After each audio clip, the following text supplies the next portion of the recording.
یہ کون سی جمہوریت میں ہے؟ یہ کون سا قانون اجازت دیتا ہے؟ سارا ملک بند کر کے رکھ دیا. ہم نے فضل الرحمان نے 2 دفعہ لانگ مارچز کی.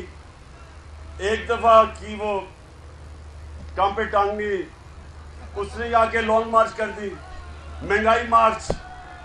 مجھے یہ بتائیں کہ ہم نے ایک دفعہ کوئی کنٹینر رکھا ہو، ہم نے کوئی ان کو ٹیئر گیسنگ، یعنی ایک آدمی کو جیل میں ڈالا ہو؟ ہمارے انہوں نے کتنے ہزار لوگوں کو جیلوں میں ڈال دیا. میرے اوپر کوئی 8-9 FIRs ہیں. ابھی وہ کہا گیا کہ آپ کی FIRs میں ختم کروں، میرے اوپر خود کوئی 8 FIR ہوئی ہیں. اس کے اوپر ہماری ساری سینئر لیڈرشپ کے اوپر FIRs کٹی ہوئی ہیں. تو یعنی یہ کون سی جمہوریت میں ہوتا ہے؟ میں یہ آپ سے سوال پوچھتا ہوں، کون سا قانون اجازت دیتا ہے؟ اور میں اب بڑی ایک تکڑی شو کرنے لگا ہوں. میں ابھی بتاؤں گا نہیں کہ وہ ہے کیا، لیکن کرنے لگا ہوں.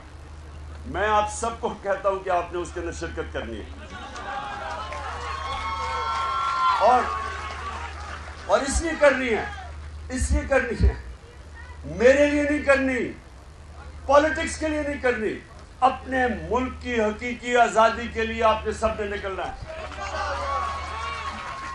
یہ جو کہہ رہے ہیں کہ جی ہم بڑے مشکل فیصلے کر رہے ہیں، یہ وہ جو پہلے تو شکر ہے کہ کہتے تھے نا جی شہباز شریف پنجاب سپیڈ، اور وہ پتہ نہیں کدھر ہے، صبح 7 بجے آفس پہنچ جاتا ہے اور پتہ نہیں وہ کیا کیا کر دیتا ہے. ہم سارے انتظار کرتے رہے کہ شاید واقعی کچھ کرے گا.